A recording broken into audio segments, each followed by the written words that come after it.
Saya kira dua opsi ini kan masih sangat terbuka, tapi kalau kita lihat ayunan pendulumnya hari ini, itu lebih ke arah sepertinya Donald Trump itu ingin segera mengakhiri perang. Kemarin di wawancara terakhir dengan media, dia mengatakan bahwa sebentar lagi akan ada deal dan harga-harga akan turun. Kayaknya economic pain-nya itu sudah sangat menggigit di Amerika Serikat. Dan indikatornya apa lagi? Indikator bahwa Donald Trump ini ingin segera selesai adalah satu, kita menyaksikan baru beberapa waktu yang lalu itu Trump mengumumkan bahwa Israel dan Lebanon itu menyepakati gencatan senjata. Sesuatu yang tadinya itu ditolak oleh Netanyahu. Jadi ketika ada gencatan senjata diumumkan antara Amerika Serikat dengan Iran, kan Pakistan dan Iran itu mengatakan bahwa gencatan senjata ini juga meliputi gencatan senjata antara Israel dengan Lebanon. Tetapi waktu itu Netanyahu menolak, Lebanon nggak masuk kok, gitu.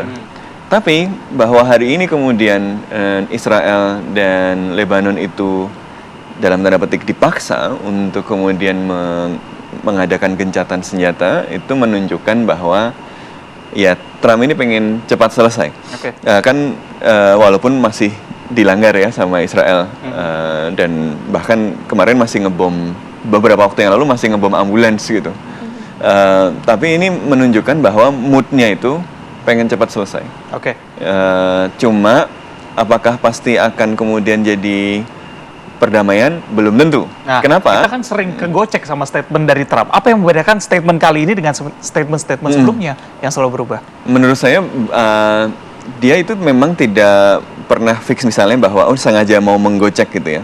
Tetapi memang Amerika Serikat kemudian membuka opsi-opsi ini yang kalau kemudian misalnya Iran tidak mau tunduk dengan syarat-syarat yang diberikan oleh Amerika Serikat, maka Amerika Serikat kemudian melakukan serangan gitu. Jadi dia negotiating with bombs. Jadi pertama dia masih membuka kekuatan militernya untuk mengancam Iran sebagai leverage supaya Iran mau tunduk pada keinginan Amerika Serikat, sehingga Amerika Serikat yang ingin keluar ini bisa keluar dari perang dengan mengklaim bahwa dia menang gitu. Tetapi kan sekarang tidak bekerja. Ini Amerika Serikat mengklaim memblokade Hormuz, Economic Fury. Tapi kemarin menurut catatan Tanker Tracker itu ada 9 juta barel dari Iran, dari pelabuhan Iran ini yang masih bisa keluar dari Hormuz. Jadi sebenarnya leverage-nya Amerika Serikat ini juga nggak terlalu efektif gitu. Tapi dia pengen ini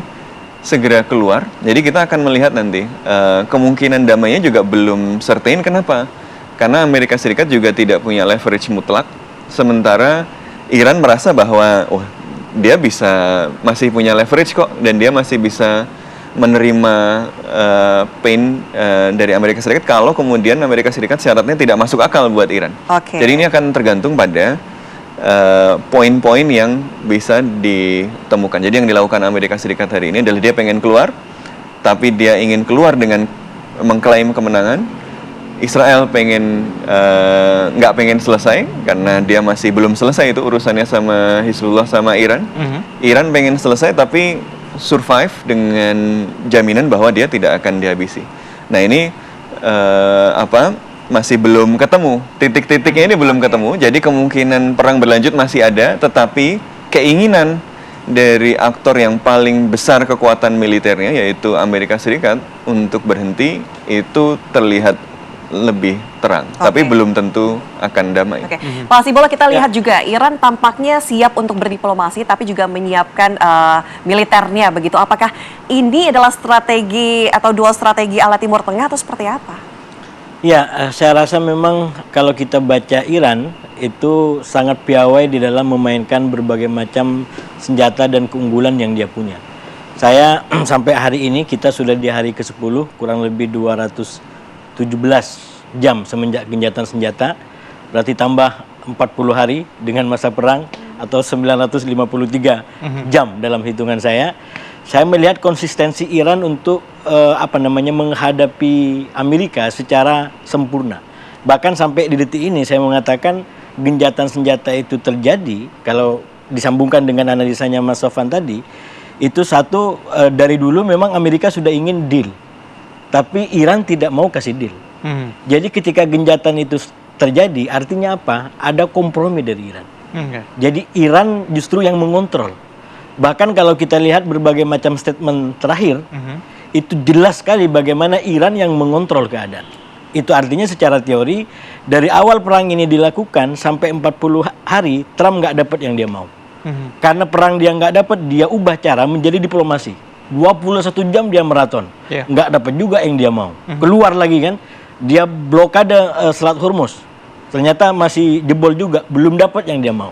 Dan sekarang dia coba lakukan seperti yang disampaikan tadi, ini kurang lebih jam 4 waktu Indonesia Barat atau jam 00.00 waktu Libanon, itu diberlakukan genjatan senjata oleh Trump sebagai bentuk menurut saya untuk bisa membuat Iran juga mau kompromi. Kenapa? Baik lah ya. Iya, niat baik kalau bahasa mereka. Karena Iran dari awal menyatakan bahwa ini harus satu kesatuan. Tapi ada tikungan di situ. Saya sampaikan yang diberikan Trump itu adalah sejenis nangka. Tapi yang diminta oleh Iran adalah sejenis durian. Kenapa? Karena yang bermasalah di Libanon adalah Hizbullah. Dan inginnya Iran agar Hizbullah dijamin tidak akan digempur ke depan. Sebagaimana Iran juga tidak ingin digempur ke depan. Tapi ini tidak langsung kasih. Ini bahasa diplomasi kelas tinggi. Dia tidak langsung kasih. Yang dia kasih lewat mana? Lewat perundingan dengan otoritas Libanon. Otoritas Libanon dengan Israel masih bisa ketemu. Dan itulah dilakukan di Washington. Tapi pada ujungnya menurut saya ketika udah diumumkan ini adalah genjatan senjata, ya memang juga ada keinginan dan restu dari para pihak. Saya menduga juga dari Iran. Jadi memang ini tidak langsung dikasih durian tapi melalui nangka dulu. Akhirnya sama-sama manisnya, sama-sama harumnya. Dia akan bilang begitu. Tapi orang yang mengikuti, oh ini bukan durian yang dimau, tapi ini nangka yang diberi. Walaupun pada akhirnya udah diterima bahwa ini adalah manis yang kita terima dan sama-sama beraroma. Itu kalau saya analisa dalam bahasa-bahasa di Indonesia. Nah, bagi Iran sebenarnya kan win-win solution. Selesainya perang pun merupakan kemenangan bagi Iran begitu. Walaupun Amerika juga ngaku-ngaku nanti dia akan menang begitu ya. Peta kekuatan di Timur Tengah berarti nanti akan berubah. Bagaimana posisi Iran nantinya dengan negara-negara lain di Teluk begitu? Saya rasa memang di antara kesulitan yang paling berat, ini kalau kata orang Jawa paling apot, paling susah diakui oleh Trump ini adalah menerima realitas baru. Bahwa Iran setelah digempur 40 hari, dia tetap eksis. Itu artinya sesuatu. Kamu tidak bisa lagi dengan pakai bahasa-bahasa yang menggertak, mengecam, seakan-akan orang tidak punya kemampuan. Ini negara 40 hari dibombardir dengan seluruh kekuatan. Walaupun dikatakan oleh Menhannya semalam baru 10%, kan? Jadi tapi kurang lebih ini gambaran di 10 kegiatan dan 40 hari Iran bertahan. Nah, oleh karena itu, kalau ini mau dipermudah, dan saya yakin itu akan menjadi bahasa realitas nanti, para pihak tinggal menerima realitas baru ini. Bahwa Iran telah lahir sebagai kekuatan yang juga menentukan, dan itu artinya akan mengubah pola daripada konstelasi Timur Tengah secara umum, termasuk mungkin pola pertahanan. Kalau ini tidak diterima, maka akan selalu menjadi ancaman perang. Jadi susah orang menerima realitas, tapi kalau dia terima realitas, itu akan memberikan kenyataan baru, memberikan kesempatan baru, termasuk mungkin bagi negara-negara Arab Teluk tadi. Kenapa Pakistan bergerak ke negara-negara Arab Teluk? Saya yakin karena ini juga bagian daripada para pihak yang akan terdampak langsung. Jadi ini perundingan harus dimulai dari sekarang, tapi juga diproyeksikan ke depan. Apalagi Pakistan juga bagian dari aktor itu. Tapi begini, dengan isu yang mungkin semakin kompleks ya, ada nuklir, sanksi, terus keamanan regional, apakah masih realistis terhadap satu kesepakatan yang mungkin komprehensif? Tapi Pak Sofyan nanti ya dijawab karena pemirsa kita jeda terlebih dahulu. Saya jeda, apa kabar Indonesia masih akan kembali untuk Anda sesaat lagi. Ya, kita lanjutkan dialog dengan Pak Sofwan. Mungkin pertanyaan tadi yang sempat menggantung ya. Dengan isu yang semakin kompleks, ada nuklir, kemudian sanksi, keamanan regional, apakah masih realistis? Ini berharap satu kesepakatan yang mungkin komprehensif? Kalau saya melihat kesepakatan komprehensif mungkin sulit ya. Saya skeptis bahwa akan tercapai sebuah perdamaian yang akan permanen, akan jangka panjang. Tetapi dalam jangka pendek, saya kira pihak-pihak ini akan merasa bahwa harganya terlalu besar untuk dilanjutkan sekarang. Tetapi kan di masa yang akan datang kalkulasinya sangat mungkin berubah lagi gitu. Jadi yang saya lihat adalah Amerika Serikat dan mungkin Israel akan terpaksa menerima, akan kemudian terpaksa mengkompromikan banyak hal.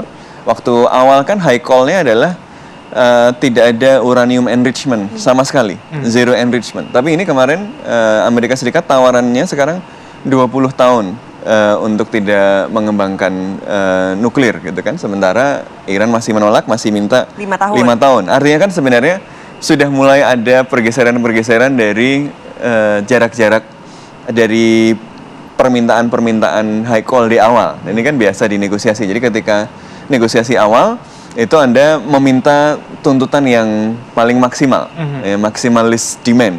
Sambil jalan Anda memberikan tekanan supaya lawan negosiasi Anda itu kemudian mau melunak dengan menaikkan leverage. Maka yang dilakukan Amerika Serikat kan ngancem terus, kemudian melakukan blokade balasan.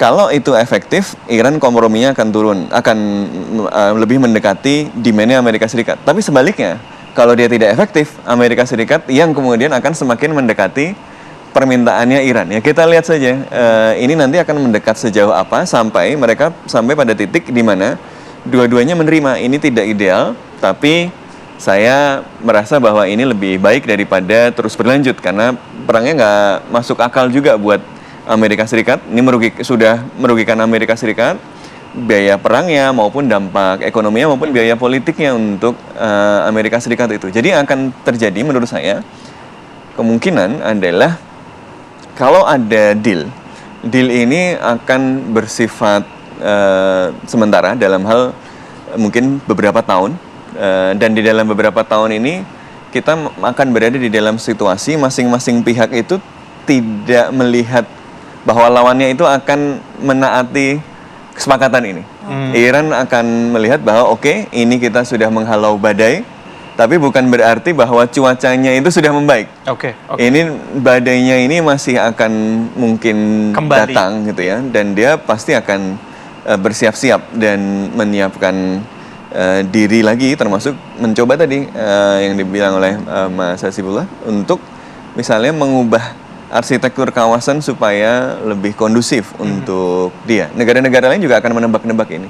Israel mungkin juga akan terpaksa menerima ini sementara sambil kemudian mencari cara untuk terus melemahkan Iran dan melemahkan Lebanon. Makanya dia misalnya mendorong sektarianisme di Lebanon kan. Dia mungkin nggak bisa menghabisi Hizbullah sekarang, tapi dia akan mendorong ketegangan antar kelompok etnis di Lebanon supaya Lebanon tidak kuat dan Hizbullah dilemahkan melalui proses politik domestik. Di Iran tentu pelemahan politik domestik Irannya juga masih akan dilanjutkan. Jadi perangnya mungkin secara formal akan kelihatan selesai sementara, tetapi ketegangannya masih. Perang yang covert itu juga masih akan berlanjut gitu ya, sambil mereka menyiapkan pertahanan dan kesiapan material untuk perang terbuka lagi. Siapa tahu sekarang belum berhasil, besok berhasil. Makanya deal ini akan menentukan permainan berikutnya. Jadi ini deal bukan untuk mengakhiri permainan untuk selamanya. Yang terjadi adalah ini deal untuk mengakhiri ronde ini sambil menyiapkan kartu-kartu untuk ronde berikutnya. Gitu ya? Tapi ronde berikutnya kapan? Kita nggak tahu. Gitu. Mas, yang cukup menarik adalah tadi Menhan Amerika Serikat mengatakan bahwa Cina menjamin tidak akan memasok senjata dalam proses gencatan senjata nantinya.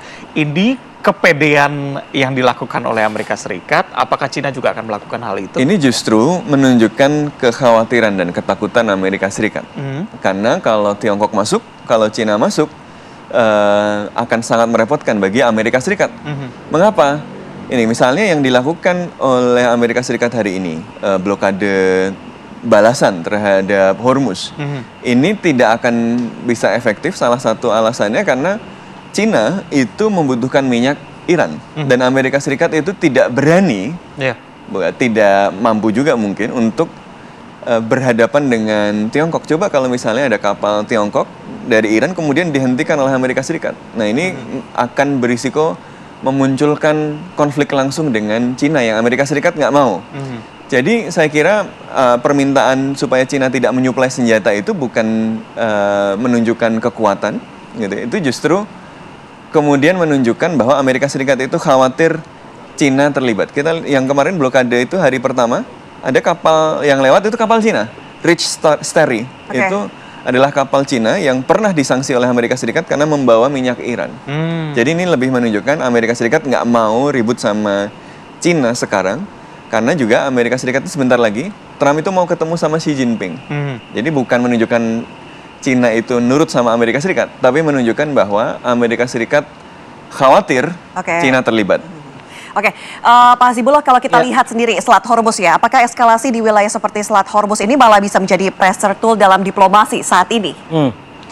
Ya, sebenarnya kalau kita mau baca konstruksi perang ini, termasuk ketegangan di Hormuz, itu kan sebenarnya Hormuz tidak lebih sekedar kartu yang dimainkan oleh Iran. Lagi-lagi itu menunjukkan keunggulan Iran dan cara Iran untuk menguasai perang ini. Karena ketika perang ini dilakukan, lalu kemudian Hormuz dia gunakan, maka ada yang saya sebut sebagai efek bola lambung.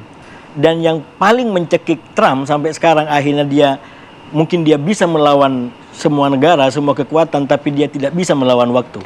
Jadi yang tadi dikatakan dia mau landing, mau berakhir, itu karena dia tidak mampu melawan waktu. Dia sebentar lagi akan menghadapi pemilu, dia sebentar lagi akan menghadapi katakanlah potensi ekonomi Piala Dunia, dia sebentar lagi juga menghadapi deadline 60 hari yang dimungkinkan bagi dia untuk kirim pasukan. Itu semua tidak dalam kendalinya. Karena itu Trump mungkin dengan sombong sampaikan ngelawan semuanya, dia tidak bisa ngelawan waktu. Dan dalam konteks itu, kemudian dia harus menghadapi Iran yang begitu cerdik, menghadapi celah-celah perlawanan yang memang dari awal sudah tidak simetris. Salah satunya adalah lewat Selat Hormuz.